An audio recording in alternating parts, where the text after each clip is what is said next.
Hello ವೀಕ್ಷಕರೇ, ನಮಸ್ಕಾರ. ತಮ್ಮೆಲ್ಲರಿಗೂ ಮತ್ತೊಮ್ಮೆ ಭಾಗ್ಯ ಟಿವಿಗೆ ಸುಸ್ವಾಗತ ಕೊಡ್ತಾ ಇದ್ದೀವಿ. ಭಾಗ್ಯ ಮತ್ತು ಗಿರೀಶ್. ಸ್ನೇಹಿತರೆ, ಇವತ್ತು ಈ ಒಂದು ವಿಡಿಯೋದಲ್ಲಿ ಸಿಂಪಲ್ ಆಗಿ ಗೀ ರೈಸ್ನ ಯಾವ ರೀತಿ ಮಾಡ್ಬೋದು ಅಂತ ತಿಳಿಸ್ಕೊಡ್ತಾ ಇದ್ವಿ. ಬಹಳ ಅಂದರೆ ಬಹಳ ಸೊಗಸಾದ, ಅಷ್ಟೇ ರುಚಿಯಾದ ರೆಸಿಪಿ. ಈ ವಿಡಿಯೋನ ಕೊನೆವರೆಗೂ ನೋಡಿ, ನೀವು ಸಹ ರುಚಿಕರವಾಗಿ ಗೀ ರೈಸ್ ಮಾಡೋದು ಹೇಗೆ ಅಂತ ತಿಳ್ಕೊಬೋದು. ಹಾಗಿದ್ರೆ ಬನ್ನಿ, ಈಗ ಗೀ ರೈಸ್ ಮಾಡೋದಕ್ಕೆ ಏನೆಲ್ಲ ಪದಾರ್ಥಗಳು ಬೇಕು, ಹಾಗೆ ಮಾಡ್ತಕ್ಕಂಥ ವಿಧಾನ ಏನು ಅಂತ ನೋಡ್ಕೊಳ್ಳೋಣ. ಗೀ ರೈಸ್ ಮಾಡೋದಕ್ಕೋಸ್ಕರ ಮೊದಲಿಗೆ ನಾವಿಲ್ಲಿ ಊಟದ ಅಕ್ಕಿನ 2 ಕಪ್ಪಷ್ಟು ತೊಗೊಂಡಿದ್ವಿ. ಸರಿಸುಮಾರು ಅರ್ಧ kg ಅಕ್ಕಿನ ತೊಗೊಂಡಿದ್ವಿ. ಹಾಗೆ 4 ಟೇಬಲ್ ಸ್ಪೂನಷ್ಟು ಹಸಿ ಬಟಾಣಿನ ತೊಗೊಂಡಿದ್ವಿ.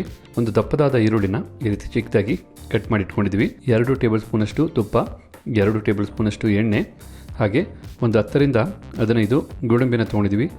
1.5 ಟೇಬಲ್ ಸ್ಪೂನಷ್ಟು ಶುಂಠಿ ಬೆಳ್ಳುಳ್ಳಿ ಪೇಸ್ಟ್ನ ತೊಗೊಂಡಿದ್ವಿ. ಸ್ವಲ್ಪ ಕಸೂರಿ ಮೆಂತ್ಯ, ಸ್ವಲ್ಪ ಸೋಂಪು ಕಾಳು, 1 ಟೇಬಲ್ ಸ್ಪೂನಷ್ಟು ನಿಂಬೆಹಣ್ಣಿನ ರಸ, 4 ರಿಂದ 5 ಹಸಿಮೆಣಸಿನಕಾಯಿ, 2 ಪಲಾವ್ ಎಲೆ, 1 ಇಂಚಿನ ಚಕ್ಕೆ, 1 ಸ್ಟಾರ್ ಹೂವು, 2 ಏಲಕ್ಕಿಕಾಯಿ, ಹಾಗೆ 4 ಲವಂಗ ತೊಗೊಂಡಿದ್ವಿ. ಇನ್ನು ರುಚಿಗೆ ತಕ್ಕಷ್ಟು ಉಪ್ಪನ್ನು ತೊಗೊಂಡಿದ್ವಿ. ಇದಿಷ್ಟೇ ನಿಮಗೆ ಗೀ ರೈಸ್ ಮಾಡೋದಕ್ಕೆ ಬೇಕಾದಂಥ ಪದಾರ್ಥಗಳು. ಬೇಕಾದಂಥ ಪದಾರ್ಥನೆಲ್ಲ ನೋಡ್ಕೊಂಡಾದ ನಂತರ ನಾವು ತೊಗೊಂಡಂಥ ಅರ್ಧ kg ಅಕ್ಕಿನ ಈಗ ಒಂದು ಬೌಲ್ಗೆ ಸೇರಿಸ್ಕೊಂಡು ನಂತರ ನೀರು ಹಾಕಿ 10 ನಿಮಿಷಗಳ ಕಾಲ ನೆನೆಸ್ಕೊಳ್ತೀವಿ.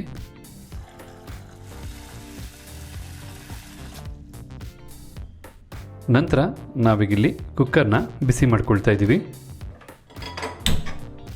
ಕುಕ್ಕರ್ನ ಬಿಸಿ ಮಾಡಿಕೊಂಡು ಗೀ ರೈಸ್ ಮಾಡೋದಕ್ಕೆ ಬೇಕಾದಂಥ ಒಗ್ಗರಣೆಯನ್ನು ಮಾಡಬೇಕಾಗತ್ತೆ. ಈಗ ಬಿಸಿಯಾದಂಥ ಕುಕ್ಕರ್ಗೆ 2 ಟೇಬಲ್ ಸ್ಪೂನಷ್ಟು ಎಣ್ಣೆನ ಸೇರಿಸ್ಕೊಳ್ತಾ ಇದ್ದೀವಿ. ಹಾಗೆ 2 ಟೇಬಲ್ ಸ್ಪೂನಷ್ಟು ತುಪ್ಪನೂ ಸಹ ಸೇರಿಸ್ಕೊಳ್ತಾ ಇದ್ದೀವಿ. ಈಗಿಲ್ಲಿ ಎಣ್ಣೆನೂ ಬಿಸಿಯಾಗಿ ಜೊತೆಗೆ ತುಪ್ಪನೂ ಕರಗಿ 2 ಬೆರ್ತಾಗಿದೆ. ಈಗ ನಾವು ತೊಗೊಂಡಂಥ ಮಸಾಲ ಪದಾರ್ಥನ ಈ ಎಣ್ಣೆ ತುಪ್ಪದಲ್ಲಿ ಹುರ್ಕೋಬೇಕಾಗತ್ತೆ. ಹಾಗೆ ಸೋಂಪು ಕಾಳನ್ನು ಸೇರಿಸ್ಕೊಳ್ತಾ ಇದ್ದೀವಿ. ಮತ್ತು ಹಾಗೆ ಕಸೂರಿ ಮೇಥಿ ಜೊತೆಗೆ ಗೋಡಂಬಿನೂ ಸಹ ಸೇರಿಸ್ಕೊಳ್ತಾ ಇದ್ದೀವಿ. ಈ ರೀತಿ ಈ ಎಲ್ಲ ಪದಾರ್ಥಗಳನ್ನು ಸೇರಿಸಾದ ನಂತರ 1 ನಿಮಿಷ ಎಣ್ಣೆ ಮತ್ತು ತುಪ್ಪದಲ್ಲಿ ಇದನ್ನೆಲ್ಲ ಫ್ರೈ ಮಾಡ್ಕೋಬೇಕಾಗತ್ತೆ. ಈಗಿಲ್ಲಿ 1 ನಿಮಿಷಗಳ ಕಾಲ ಇವೆಲ್ಲ ಚೆನ್ನಾಗಿ ಫ್ರೈ ಆಯಿತು. ನಾವು ತೊಗೊಂಡಂಥ ಹಸಿಮೆಣಸಿನಕಾಯಿ ರೀತಿ ಮಧ್ಯಕ್ಕೆ ಸೀಳಿ ಸೇರಿಸ್ಕೊಳ್ತಾ ಇದ್ದೀವಿ. ಹಾಗೆ ಕಟ್ ಮಾಡಿದಂಥ ಒಂದು ಈರುಳ್ಳಿನೂ ಸೇರಿಸ್ಕೊಳ್ತಾ ಇದ್ದೀವಿ.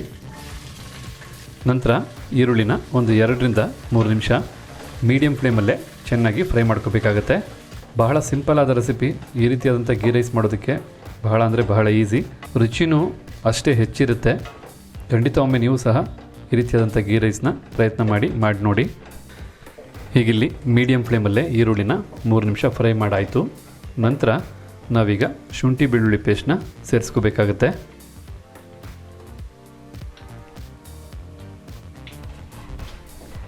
ಈ ರೀತಿ ಶುಂಠಿ ಬೆಳ್ಳುಳ್ಳಿ ಪೇಸ್ಟ್ನ ಸೇರಿಸಿ ಒಂದು 30 ಸೆಕೆಂಡು ನಾವು ಫ್ರೈ ಮಾಡಿಕೊಂಡ್ರೆ ಸಾಕಾಗುತ್ತೆ. ಸ್ವಲ್ಪ ಹಸಿ ವಾಸನೆ ಹೋಗಬೇಕು. ಈ ರೀತಿ ಶುಂಠಿ ಬೆಳ್ಳುಳ್ಳಿ ಪೇಸ್ಟ್ನು ಮಿಕ್ಸ್ ಮಾಡಿದ ನಂತರ ನಾವು ತೊಗೊಂಡಂಥ 2 ಕಪ್ ಅಳತೆ ಅಕ್ಕಿಗೆ 3 ಕಪ್ನ ಅಳತೆ ನೀರನ್ನು ಸೇರಿಸ್ಕೊಳ್ತಾ ಇದ್ದೀವಿ. ನಾನು ಮೊದಲೇ ಹೇಳ್ದಂಗೆ ಅಕ್ಕಿನ 10 ನಿಮಿಷ ನೀರಲ್ಲಿ ನೆನೆಸಿರೋದ್ರಿಂದ ನಾವು 3 ಕಪ್ ನೀರನ್ನ ಸೇರಿಸ್ಕೊಳ್ತಾ ಇದ್ದೀವಿ. ನೀವೇನಾದ್ರು 10 ನಿಮಿಷ ನೀರಲ್ಲಿ ನೆನೆಸಿಲ್ಲ ಅಂದರೆ ಅಂಥ ಸಂದರ್ಭದಲ್ಲಿ 2 ಕಪ್ ಅಕ್ಕಿಗೆ 4 ಕಪ್ನಷ್ಟು ನೀರು ಸೇರಿಸ್ಕೋಬೇಕಾಗತ್ತೆ. ಈ ರೀತಿ ನೀರನ್ನು ಸೇರಿಸಿದ ನಂತರ ನೆನೆಸಿಟ್ಟಂಥ ಅಕ್ಕಿನ ಸೇರಿಸ್ಕೊಳ್ತಾ ಇದ್ದೀವಿ. ಹಾಗೆ 4 ಟೇಬಲ್ ಸ್ಪೂನಷ್ಟು ಹಸಿ ಬಟಾಣಿನೂ ಸೇರಿಸ್ಕೊಳ್ತಾ ಇದ್ದೀವಿ. ಇನ್ನು ರುಚಿಗೆ ತಕ್ಕಷ್ಟು ಉಪ್ಪನ್ನು ಸೇರಿಸ್ಕೊಳ್ತಾ ಇದ್ದೀವಿ. ನಂತರ ನಾವು 1 ಟೇಬಲ್ ಸ್ಪೂನಷ್ಟು ನಿಂಬೆಹಣ್ಣಿನ ರಸನೂ ಸೇರಿಸ್ಕೊಳ್ತಾ ಇದ್ದೀವಿ. ಈ ರೀತಿ ನಿಂಬೆಹಣ್ಣಿನ ರಸ ಸೇರಿಸೋದ್ರಿಂದ ಅನ್ನನೂ ಸಹ ಉದುದ್ರಾಗುತ್ತೆ, ಜೊತೆಗೆ ರುಚಿನೂ ಸಹ ಬಹಳ ಚೆನ್ನಾಗಿರುತ್ತೆ.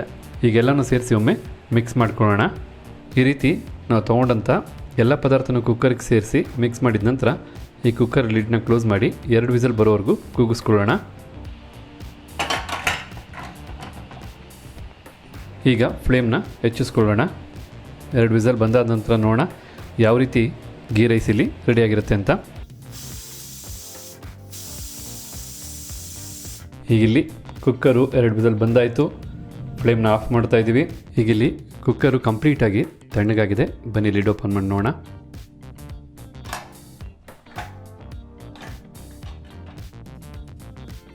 ಕುಕ್ಕರ್ ಓಪನ್ ಮಾಡಿದೆ ತಡ ಗೀ ರೈಸ್ನ ಪರಿಮಳ ಘಮ ಘಮ ಅಂತ ಬರ್ತಾ ಇದೆ. ಈ ಗೀ ರೈಸಲ್ಲಿ ಇರ್ತಕ್ಕಂಥ ಮಜಾ ಏನು ಅಂದರೆ ಆ ಒಂದು ಟೆಕ್ಸ್ಚರು ಮತ್ತು ಆ ಗೀ ರೈಸ್ಗೆ ಇರಬೇಕಾದಂಥ ಮುಖ್ಯವಾದ ಕಲರು, ಇವೆರಡೂ ಜೊತೆಗೆ ಸುವಾಸನೆ, ರುಚಿ ಎಲ್ಲನೂ ಸೇರಿಸಿ ಸೂಪರ್ ಆದಂಥ ಗೀ ರೈಸ್ ಇಲ್ಲಿ ರೆಡಿಯಾಗಿದೆ. ಈಗ ಇಲ್ಲಿ ಮಸಾಲ ಪದಾರ್ಥ ಎಲ್ಲ ಮೇಲ್ ತೇಲ್ ಬಂದಿರೋದ್ರಿಂದ ಇದನ್ನೊಮ್ಮೆ ಮಿಕ್ಸ್ ಮಾಡ್ಕೊಳ್ಳೋಣ.